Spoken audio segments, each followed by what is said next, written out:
আপনি রসমালাই বানাচ্ছেন, বারবার ভেঙে যাচ্ছে, পারফেক্ট হচ্ছে না, সরছে যাচ্ছে, তাহলে ভিডিওটা আপনার জন্য। হ্যালো গাইস, আসসালামু আলাইকুম। তন্নি কিচেন থেকে সবাইকে স্বাগত। ভিডিওটা ভালো লাগলে লাইক করবেন, সাবস্ক্রাইব করে পাশে থাকবেন। চলেন মাত্র 10 টাকার এক প্যাকেট গুঁড়া দুধ দিয়ে কিভাবে পারফেক্ট রসমালাই তৈরি করি আপনাদের দেখাই। আমি এইখানে 25 গ্রামের 2 প্যাকেট গুঁড়া দুধ নিয়ে নিছি। একটা বাটিতে একটা ডিম ভালোভাবে ফেটিয়ে নিব।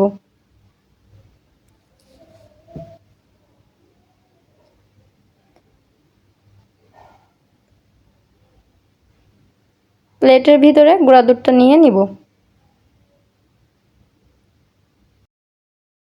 আমি এখানে 1 চামচ সাদা সয়াবিন তেল ইউজ করব। ভালোভাবে মেখে ডিমটা দিয়ে আস্তে করে মেখে নিব। আমার ডোটা রেডি।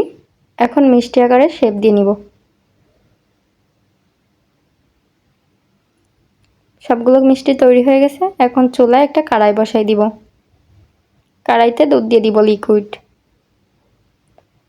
2 টুকরা দারচিনি আর একটা এলাচ দিয়ে দিব। পরিমাণ মতো চিনি।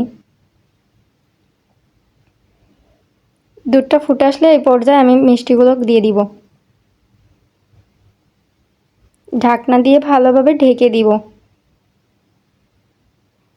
দেখতেই পারছেন আমার রসমালাই কত পারফেক্ট এবং অনেক সফট এবং পারফেক্ট হয়েছে। ধন্যবাদ ভিডিওটা লাস্ট অবধি দেখার জন্য। পাশে থাকবেন, চ্যানেলটিকে সাবস্ক্রাইব করবেন।